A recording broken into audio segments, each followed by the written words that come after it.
Hello viewers, తాడేపల్లిలో కల్కి complex ఉంది. ఆ కల్కి కాంప్లెక్స్ నుంచే కార్యకలాపాలు జరుగుతున్నాయి అంటూ విమర్శిస్తున్న వైసీపీ నాయకుడు.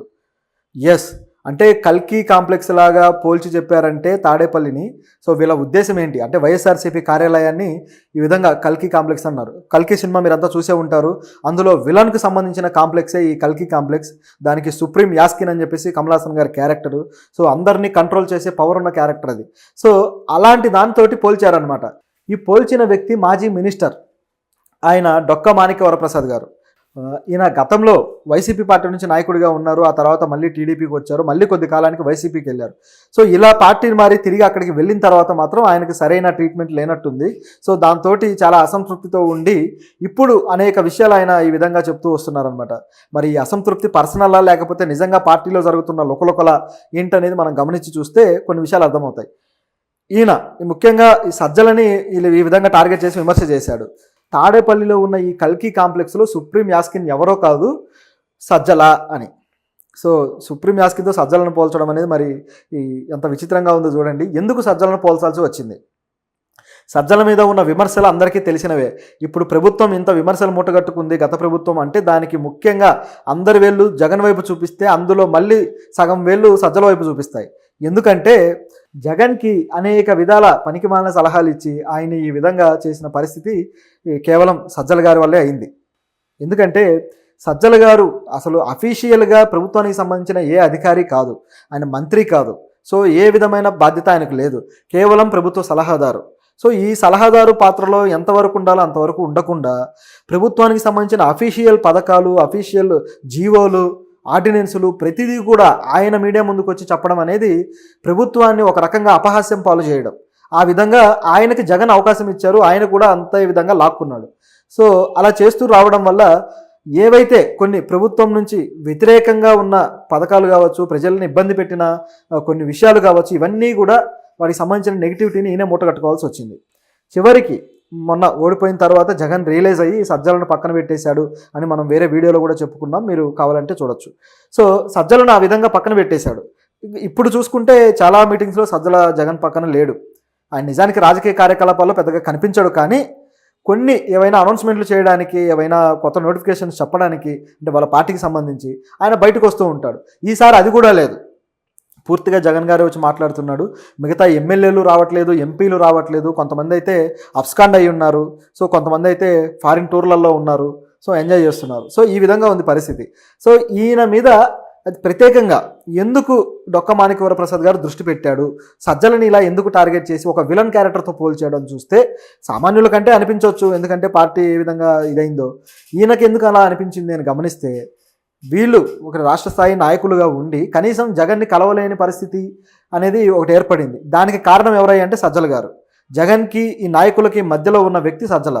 సో ఈయన గోడను బద్దలు కొట్టుకొని లేదా ఈ గోడను దాటుకొని వెళ్ళాలని అనే పరిస్థితి ఏర్పడింది అనమాట. సో ఆ గోడను దాటలేక అనేక మంది వెనకే ఆగిపోయి ఆ నాయకులు తమ ప్రభావాన్ని ప్రభుత్వం దగ్గర కోల్పోయారు, అలాగే ప్రజల దగ్గర కోల్పోయారు. ఏ నాయకుడు ఎంత సత్తా ఉన్నవాడో జగన్కి తెలియకుండా పోయింది. అలాగే ఏ నాయకుడు ఏమీ చేయట్లేదు, దాని గురించి కనీసం వాళ్ళ నియోజకవర్గాల్లో ప్రజల సమస్యలు కావచ్చు ప్రతిదీ కూడా నాయకులకు విన్నవించితే అది ప్రభుత్వం దృష్టికి చేర్చడంలో విఫలమవుతున్నారనేది కూడా జనాలకు కనిపిస్తూనే ఉంది.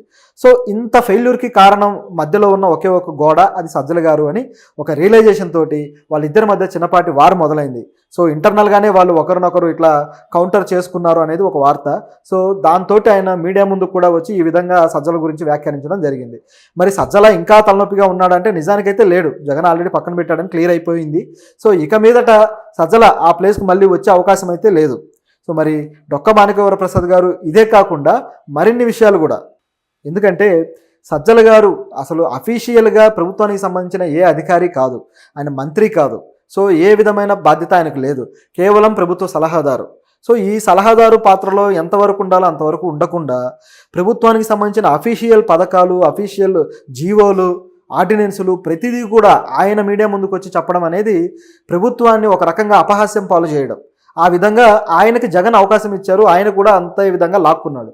సో అలా చేస్తూ రావడం వల్ల ఏవైతే కొన్ని ప్రభుత్వం నుంచి వ్యతిరేకంగా ఉన్న పథకాలు కావచ్చు, ప్రజల్ని ఇబ్బంది పెట్టిన కొన్ని విషయాలు కావచ్చు, ఇవన్నీ కూడా వాటికి సంబంధించిన నెగిటివిటీని ఈయన మూటగట్టుకోవాల్సి వచ్చింది. మీడియా ముందు పంచుకున్నారనమాట ఆయన. సో ఆయన ఏమన్నారంటే చంద్రబాబు గారు అనేక ప్రాంతాల్లో చేస్తున్న అభివృద్ధి పనులని ఏదో విధంగా దెబ్బతీయడం కోసం సజ్జల కొన్ని ప్రణాళికలు వేస్తున్నారట. సో సజ్జల గారి పనే రాజకీయంగా ఏదైనా ప్రణాళికలు వేయడము, స్ట్రాటజీలు రూపొందించడమే కదా. సో అదే పనిలో ఆయన ఉన్నాడట. అయితే ఆయన ఏం చేస్తున్నాడంటే ప్రతి జిల్లాలో కూడా ఏ అయితే అభివృద్ధి కార్యక్రమాలు ఉంటాయో ఆ జిల్లాల్లో ఆ అభివృద్ధి జరగకుండా అడ్డుకోవడం కోసం ఆ జిల్లాల్లో ఉన్న డాన్సు అలాగే రౌడీలు ఇలాంటి వాళ్ళకి ఇన్ఫర్మేషన్ ఇస్తున్నారట. ఇచ్చి వాళ్ళు వెళ్ళి దాన్ని అడ్డుకొని డిస్టర్బ్ చేయాలి అనేది వీళ్ళకున్న కాన్సెప్ట్. ఇది డొక్కా మాణిక్యవర ప్రసాద్ గారు అంటున్నారు. మరి ఇది ఎంతవరకు నిజము, లేకపోతే సజ్జల మీద పర్సనల్ గ్రడ్జ్ తోటి, పర్సనల్గా ఆయన మీద ఉన్న వ్యతిరేకతతోటి మాట్లాడుతున్నాడా అన్న ప్రశ్న అయితే ఉంది. నిజానికి ఇలాంటి సందర్భాల్లో ప్రభుత్వాలు చేసే పనులను అడ్డుకోవడానికి ప్రతిపక్షాలు కొన్ని పనులు చేస్తూనే ఉంటాయి. కొన్ని వాస్తవాలు ఉంటాయి ఇలాంటి వాటిల్లో కూడా. మనం ఏమనుకుంటామంటే ప్రతిపక్షాలు అడిగే ప్రతిదీ కూడా ప్రజల కోసమే, ప్రజల అభివృద్ధి కోసమే అని మనం అనుకోవచ్చు. కానీ అన్నిసార్లు ఆ విధంగా ఉండదు. ప్రభుత్వం అభివృద్ధి కార్యక్రమం చేస్తూ వెళ్తున్నప్పుడు ఆ క్రెడిట్ ప్రభుత్వం ఖాతాలో పడకుండా ఉండటం కోసం ప్రతిపక్షాలు రియాక్ట్ అయ్యి ఆ అభివృద్ధిని ఏదో విధంగా కుంటుపరిచే ప్రోగ్రాం పెట్టుకుంటారు. అలా కుండు పడడం వల్ల దాని బ్యాడ్ నేమ్ ఏదైతే ఉందో ఆ బ్లేమ్ చివరికి ప్రభుత్వానికే వస్తుంది. సో అప్పుడు మళ్ళీ దాన్ని క్వశ్చన్ చేస్తూ మనం ఒక మెరిట్ తెచ్చుకోవచ్చు అనే ఆలోచన ప్రతిపక్షాలకు ఉంటుంది. అనేక సందర్భాల్లో గత ప్రభుత్వాల విషయంలో టీడీపీ అలాగే చేసింది. ఇప్పుడు ఈ ప్రభుత్వం విషయంలో వైసీపీ కూడా అలాగే చేస్తుంది. దేన్ని కాదనడానికే లేదు. సో ఎందుకంటే గత ప్రభుత్వ పథకాలను వైసీపీ ఎందుకు అంగీకరించలేదు?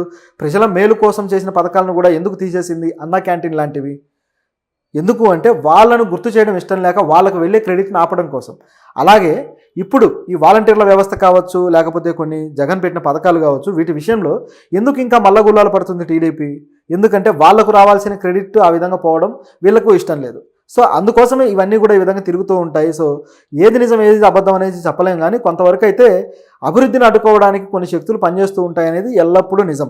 రాజకీయాల్లో ఇది మైలేజ్కి, మెరిట్కి సంబంధించిన విషయం కాబట్టి దీన్ని మనం గుర్తించాలి. కాకపోతే పిన్ పాయింట్గా కరెక్ట్గా ఎవరు చేస్తున్నారు, ఎందుకు చేస్తున్నారు అనేది పట్టుకోవడం అనేది కాస్త టైం పట్టొచ్చు. సో ఇది డొక్కా మాణిక్యవర ప్రసాద్ గారు అన్నారు.